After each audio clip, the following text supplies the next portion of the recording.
बिस्मिल्लाहिर्रहमानिर्रहीम अस्सलाम वालेकुम रहमतुल्लाहि वबरकातुहू। मेरी यूट्यूब फैमिली कैसे हैं आप लोग। अल्लाह ताला हमेशा आप लोगों को शाद और आबाद रखे, अपनी रहमतों के साए के नीचे महफूज रखे। और आज की जो वीडियो है वो भी बहुत ही ज़बरदस्त होने वाली है। पहले हम फिलिंग रेडी करेंगे मूलियों के पराठों के लिए। तो इसके लिए मैंने थोड़ा सा नमक और मिर्च डाल के इसमें थोड़ा सा देसी घी डाला और इसके अंदर जो मूलियाँ वो कद्दूकश करके मैं डाल के पका लूँगी, तो मेरी फिलिंग जो है वो रेडी हो जाएगी। तो आज भी मैंने एक हमारी सब्सक्राइबर हैं उनके लिए दुआ करनी है, और आप लोगों से भी रिक्वेस्ट है कि आप लोगों ने भी उनके लिए बहुत ज़्यादा दुआ करनी है। बहुत सारी मेरी सब्सक्राइबर्स ऐसी हैं जिन्होंने अपने बेटों के नाम से या अपने हस्बैंड के नाम से आईडी बनाई है, तो उनके जो ओरिजिनल नाम है उनका मुझे नहीं पता। इसी तरह से एक है मेरे सब्सक्राइबर फैसल के नाम से कमेंट्स आ रहे होते हैं। अब मुझे नहीं पता कि वो जो उनकी मिसिस ये कमेंट करती हैं या वो ख़ुद करते हैं। उन्होंने कहा कि उनके लिए दुआ करें कि अल्लाह ताला उन्हें लंबी ज़िंदगी, सेहत और तंदरुस्ती वाली औलाद अता फ़रमाए। और इंशाल्लाह अल्लाह ताला बहुत जल्द आप लोगों की ये दुआ जो है अल्लाह ताला कबूल करेगा। और आप सब लोगों ने भी इनका नाम लेके इनके लिए दुआ करनी है। कल मैंने अपनी वीडियो में उम्मे वलीद के लिए दुआ करने के लिए कहा था, तो इतने माशाल्लाह से लोगों के कमेंट्स आए हैं और इतनी लोगों ने दुआ की है कि दिल खुश हो गया।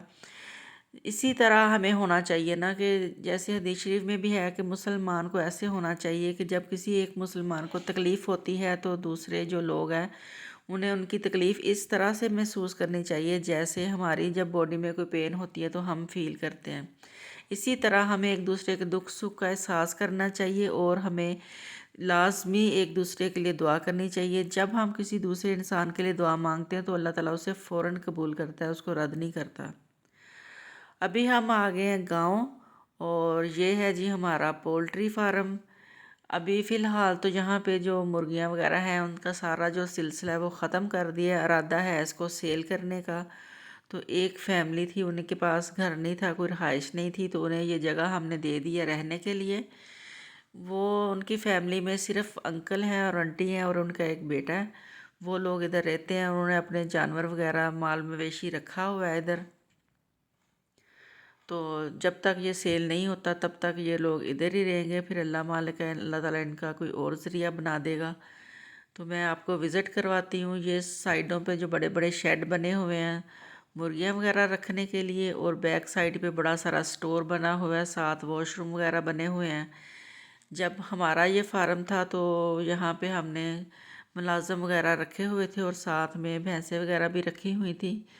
लेकिन फिर ये सिलसिला जो है वो मुनक़ता हो गया, हमने इसको छोड़ दिया और अब इसको हमने सेल पे लगा दिया।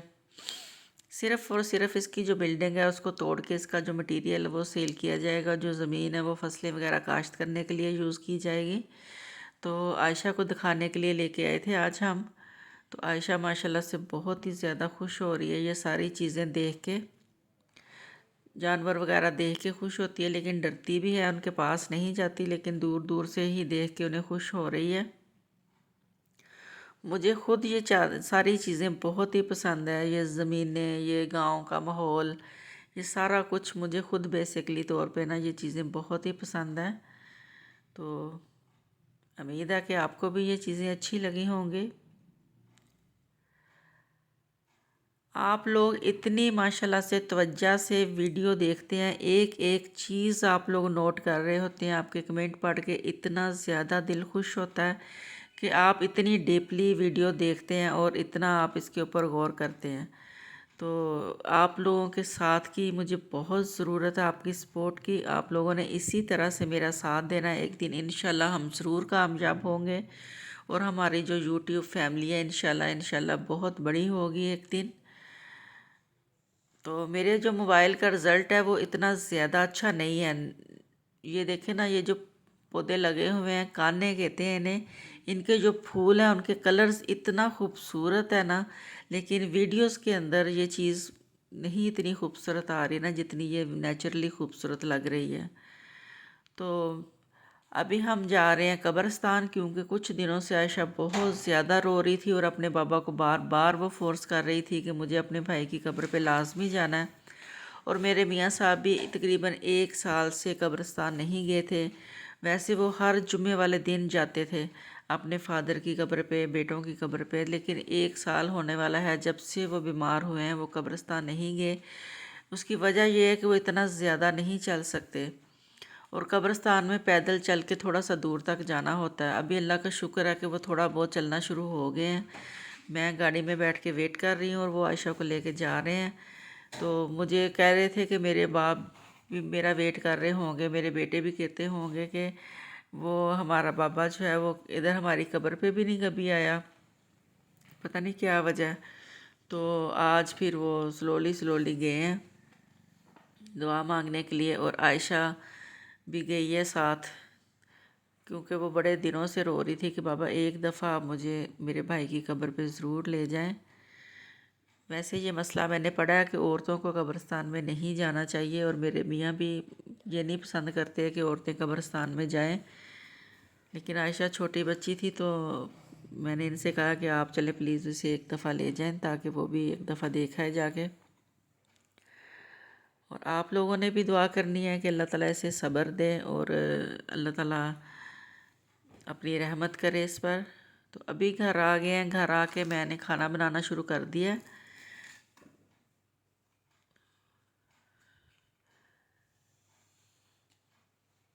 तो मुझे घर आके आयशा बता रही थी कि मम्मा आपको पता है कि मैंने वहाँ जाके अपने भाई की कब्र पे उसकी जो मट्टी थी उसको हग किया था और मैंने अपने भाई को सलाम भी लिया था ना। तो रो रही थी कि मम्मा मैंने बड़ी मुश्किल से अपना रोना कंट्रोल किया।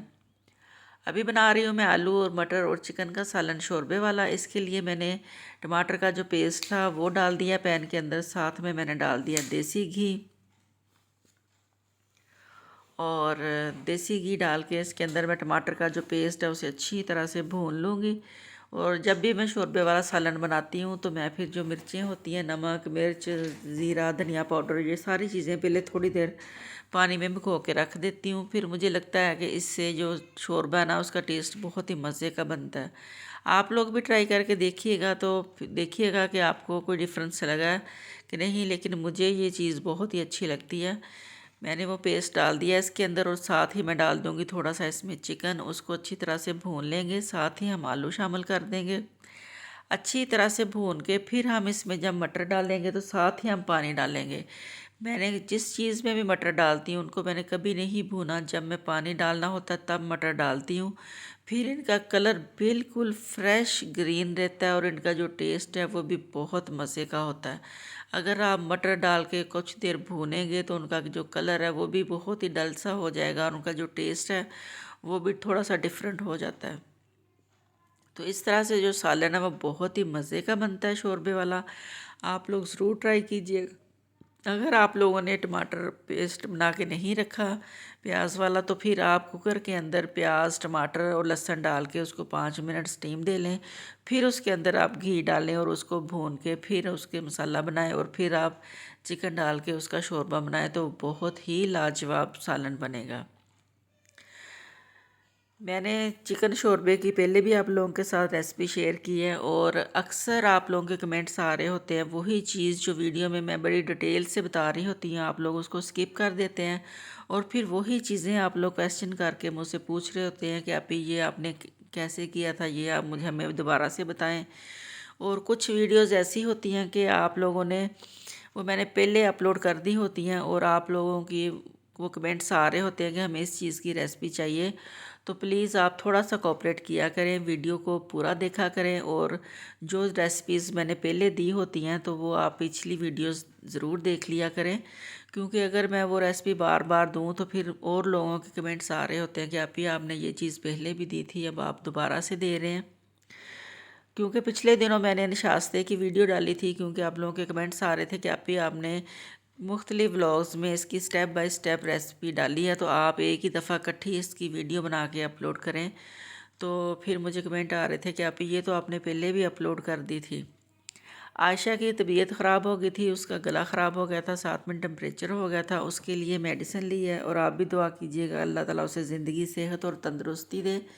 अल्लाह ताला हम सब के बच्चों के ऊपर अपनी रहमत का साया करे और सबको लंबी ज़िंदगी सेहत और तंदुरुस्ती दे। और जितने भी मेरे सब्सक्राइबर हैं सबके लिए मैं दिल से दुआ मांगती हूँ। हर नमाज में मेरी दुआओं में आप सब लोग शामिल होते हैं और इंशाल्लाह इंशाल्लाह इसी तरह आप सब लोग मेरी दुआओं में शामिल होंगे। मेरी जो आज की वीडियो थी वो यहीं तक थी। उम्मीद है आप लोगों को मेरी ये कोशिश अच्छी लगी होगी। वीडियो अच्छी लगे तो इसे लाइक करें, शेयर करें, अपने फ्रेंड्स के साथ, अपने फैमिली मेम्बर्स के साथ ज़रूर शेयर किया करें। और मुझे दीजिए इजाज़त। ज़िंदगी रही तो इंशाल्लाह इंशाल्लाह कल एक नई वीडियो के साथ आपकी खिदमत में हाज़िर होंगे। अल्लाह हाफिज़।